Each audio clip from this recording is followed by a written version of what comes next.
तो कैसे हैं आप? आशा करता हूँ बहुत अच्छे होंगे और बहुत शानदार तरीके से अपनी पढ़ाई को शुरू कर रहे होंगे।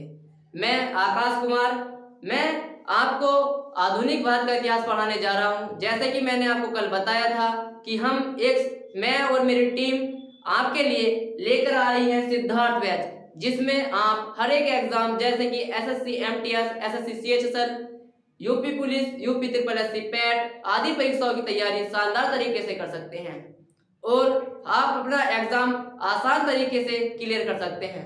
तो आइए हम पढ़ते हैं आधुनिक भारत का इतिहास। आधुनिक भारत का इतिहास क्या है ये मैं आपको बताऊंगा। इतिहास अतीत के अध्ययन को हम इतिहास कहते हैं। जो हमारे अतीत में हुआ है हम उसे इतिहास के नाम से जानते हैं।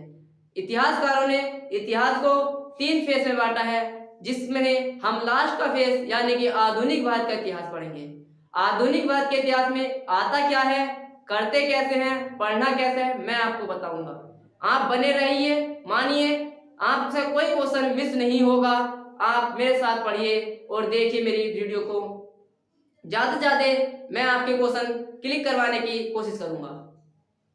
आधुनिक भारत का इतिहास वहां से शुरू होता है जब हमारे देश में एक और विदेशी कंपनी आगमन कर रही थी और दिल्ली का जो राज्य था वह एक छोटे छोटे राज्यों में बंटने जा रहा था।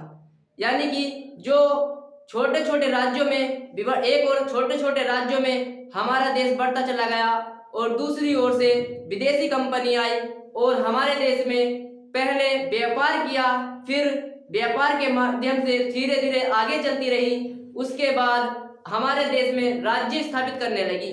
वह कहीं ना कहीं हमारी ही कमी हुई है, वरना अन्यथा किसी में इतना दम नहीं जो हमारी भूमि पर अपना स्वराज्य स्थापित कर सके। आइए तो मैं आपको बताता हूं कि सबसे पहले हम पढ़ेंगे कि सबसे पहले हम इसमें विदेशी कंपनियों के बारे में पढ़ेंगे कि कौन कौन हमारे देश में किस किस नंबर से आए हैं। फिर उसके बाद हम दिल्ली सल्तनत पढ़ेंगे यानी कि मुगल पढ़ेंगे। हम दिल्ली सल्तनत के मुगल पढ़ेंगे और उसके बाद छोटे छोटे राज्यों में किस प्रकार बढ़ता चला गया हम उन छोटे छोटे राज्यों को पढ़ेंगे। फिर उसके तत्पश्चात हम हमारे इतिहासकारों यानी क्रांतिकारियों ने क्या अपना मार्गदर्शन किया है, क्या अपना प्रदर्शन किया है, किस तरीके से हमारे देश को आज़ादी दिलाई है, हम वो आपको बताएंगे। आशा करता हूं आप वीडियो में जुड़े रहेंगे, अंत तक इस वीडियो को देखते रहिए और आप अच्छे से अपनी तैयारी कर पाएंगे। भारत में सबसे पहले यूरोपीय कंपनी यानी कि पुर्तगाली आए। सबसे पहले पुर्तगाली यानी 1498 ईस्वी में आए। फिर दूसरे नंबर पर हमारे यहाँ डच आए। फिर तीसरे नंबर पर अंग्रेज यानी कि अंग्रेज आए। सबसे महत्वपूर्ण ये अंग्रेज ही हैं, इन्होंने ही हमारे देश में 200 साल से राज्य स्थापित किया है। फिर चौथे नंबर पर हमारे देश में डेनिश थे वे आए।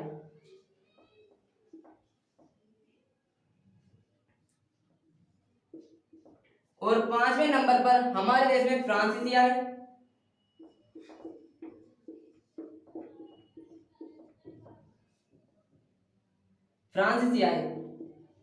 ये कब आए? 1498 में पुर्तगाली आए, 1602 में डच आए, 1608 में अंग्रेज आए और 1616 में डेनिश आए और 1664 में फ्रांसीसी आए।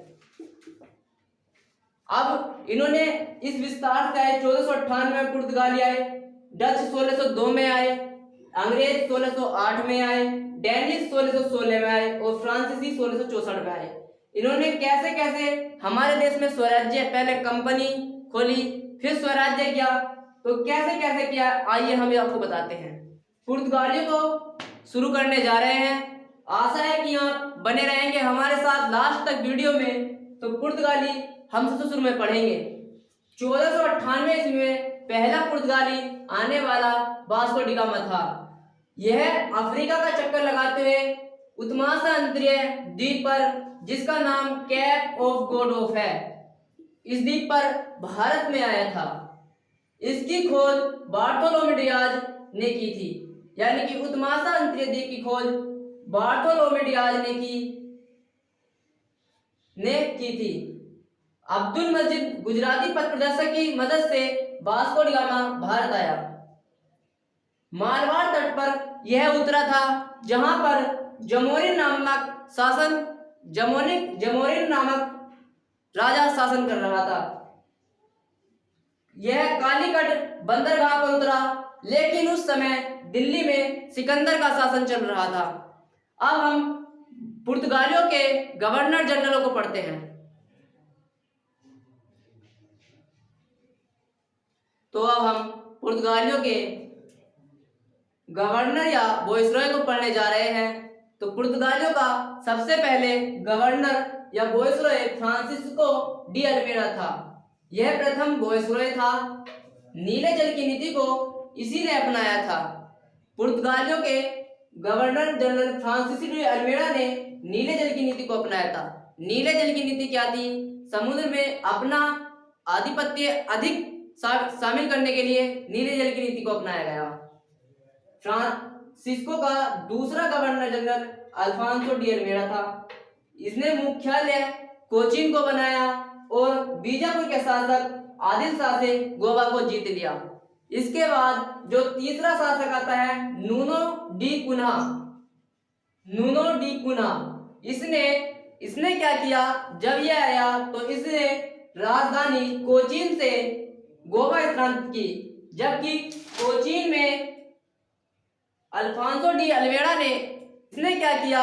जब यह आया तो इसने राजधानी कोचीन से गोवा स्थानांतरित की, जबकि कोचीन में अल्फांसो डी अल्मेडा ने राजधानी बनाई थी। लेकिन नूनो डी कुना ने आकर क्या किया? इसने राजधानी कोचीन से गोवा स्थानांतरित कर दी। अब इनके कुछ महत्वपूर्ण कार्य हुए वो देखेंगे हम। पुर्तगालियों के द्वारा महत्वपूर्ण कार्य क्या किए गए हैं वे देखेंगे हम। पुर्तगाली स्वयं को सागर का स्वामी मानते थे तथा ये भारत में तंबाकू लाए। भारत में प्रिंटिंग प्रेस लाने का श्रेय सर्वप्रथम पुर्तगालियों को जाता है तथा इन्होंने जहाज निर्माण शुरू किया और ये भारत में मक्का, आलू, अनानास, पपीता, काजू, बादाम, मूंगफली, शकरकंद, लीची व संतरा भारत में लाए। अगली क्लास में हम डचों को पढ़ेंगे। आपको यह वीडियो अच्छी लगी हो तो हमारी वीडियो को लाइक और शेयर कीजिए। धन्यवाद।